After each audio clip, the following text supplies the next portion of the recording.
We're back on this Thursday with more of Today in the Guide. People magazine named the sexiest rising star. He is Matt Bomer. His name is Matt Bomer. He plays the smooth con artist turned FBI aide Neil Caffrey in a show everybody's talking about. It's called White Collar. It's hot. Hot.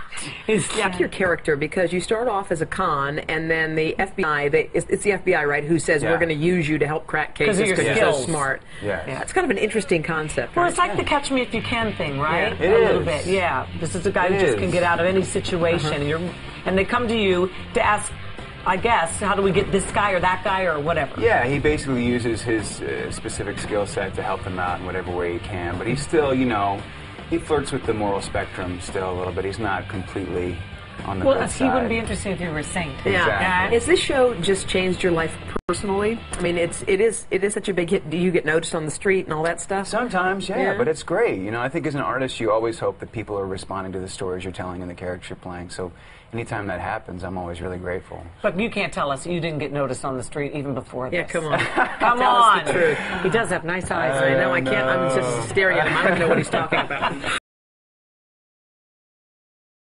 We're going to have a little pop quiz to test your friendship here. You got your cards all ready? No, okay. Amber's the answer to everything. All right. Moped accident. All right. Of the four, the worst answer. Oh, no. Oh, pretty good. This person. Go, turn it around. No, this person. This person, no you all are one. good? No one. Come on, for real. For real. We should all do it at the same time, Absolutely. right? Okay. Oh. Okay. Ready? Go ahead. Go ahead. I think you're all good. 2. 2, 3. All right. Wait. The shyest of the four. I don't know. Oh, that is Blake all the way. Oh, it is Why true. does it get it on? It's not sad. No. It's not a sad thing. She's also the funniest, I think.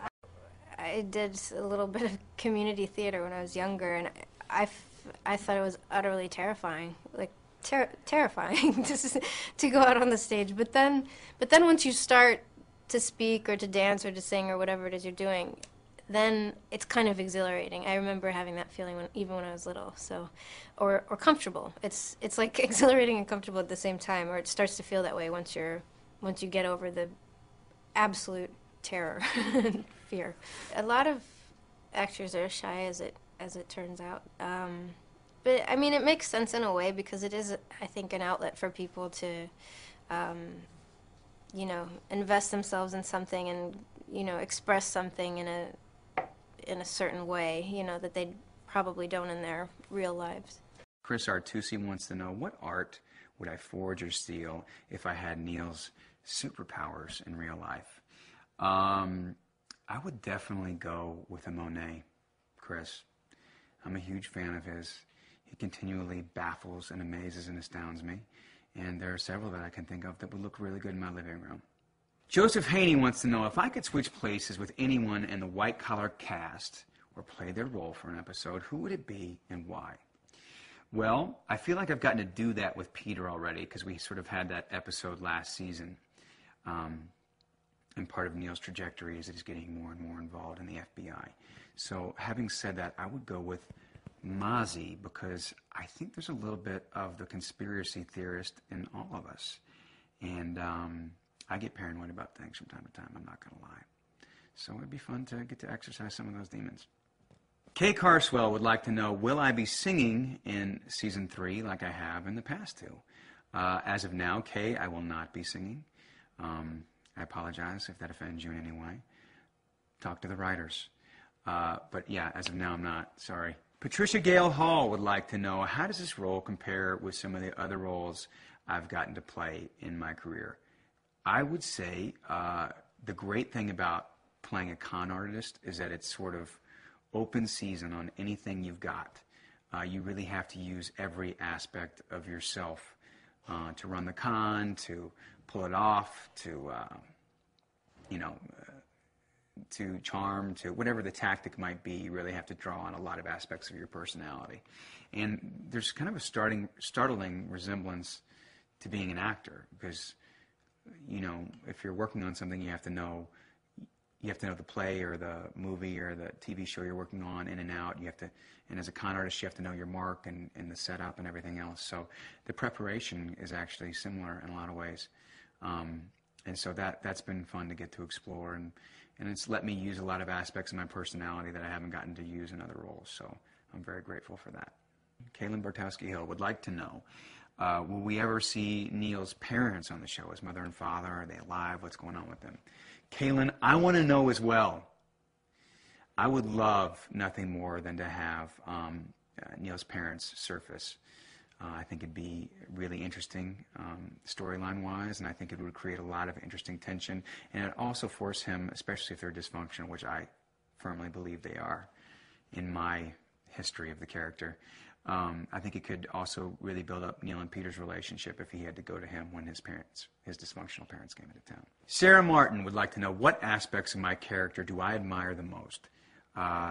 His confidence, his intelligence, and his grace under pressure, which I think everybody wants in their real life, but we don't all have all the time because we don't have a script that tells us to behave that way. Michelle Pieklo would like to know, what is my most embarrassing moment on set? Well, Michelle, I'm going to tell you. It was the end of a long week. I was on a multiple hour force call. I was quite tired. And there was a prop, there was sort of a set piece that I had to refer to that had all the instructions of an elaborate con that I was going through. This particular episode was directed by Michael Smith. I can't remember the name of it. And I said, you know what would be great is if the things I actually say were on the board in the order that they're in. And I looked over and they were.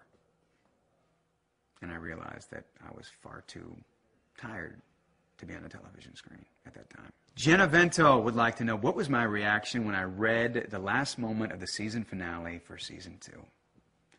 Holy crap. Can I say crap? Yep. It's nice.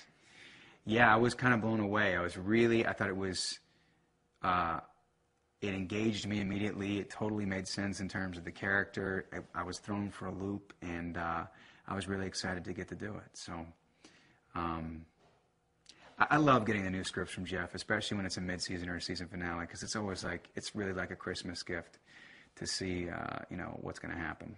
And it was really exciting to get to read. Gloria Dijak-Portney would like to know, will I eventually lose the ankle bracelet? Gloria, I hope not, because I've really grown quite fond of it. Her name is Subi, and she's my ball and chain. And as insufferable as she is sometimes, I hope she sticks around, because she's always there for me.